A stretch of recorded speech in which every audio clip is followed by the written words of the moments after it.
অভিষেক ম্যাচে 6 উইকেট, 25 বছর পর ইতিহাস গড়লেন মানব সুতার। বন্ধুরা, আপনারা যদি দেখতে চান কি রেকর্ড গড়ল মানব সুতার, তাহলে ভিডিওটি শেষ অবধি দেখতে হবে। চ্যানেলটিকে সাবস্ক্রাইব করে একটা লাইক দিতে হবে এবং নোটিফিকেশন বেল আইকন দাবাতে হবে। ভারত বনাম আফগানিস্তান একমাত্র টেস্টে দুর্দান্ত পারফরমেন্স করে আলোচনার কেন্দ্রে উঠে এসেছেন ভারতের নতুন বোলিং অলরাউন্ডার মানব সুতার। 6 জুন শুরু হওয়া এই ম্যাচে দ্বিতীয় দিনে ভারত 564 রানে নিজের ইনিংস ঘোষণা করে।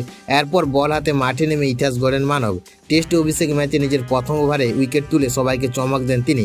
আফগানিস্তানের ওপেনার আব্দুল মালিককে আউট করেন। 25 বছরের পুরনো এক বিরল কীর্তির পুনরাবৃত্তি করেন মানব। এর আগে 2001 সালে ইংল্যান্ডের বিরুদ্ধে অভিষেকের টেস্টে প্রথম ওভারে উইকেট নিয়েছেন টিসু জোহানার। তারপর দীর্ঘ 25 বছর পর আর কোনো ভারতীয় ক্রিকেটার এই কীর্তি অর্জন করতে পারেননি। শুধু তাই নয়, ভারতীয় ক্রিকেটের ইতিহাসে অভিষেক ম্যাচের প্রথম ওভারে উইকেট নেওয়ার নজির প্রথম গড়েছিলেন বাঙালি ক্রিকেটার মন্টু ব্যানার্জি।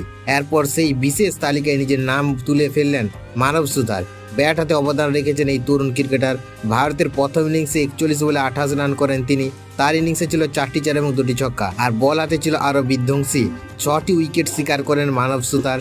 অভিষেক ম্যাচে এমন অলরাউন্ডার পারফরমেন্স ভবিষ্যতের বড় তারকা হওয়ার ইঙ্গিত দিল তিনি।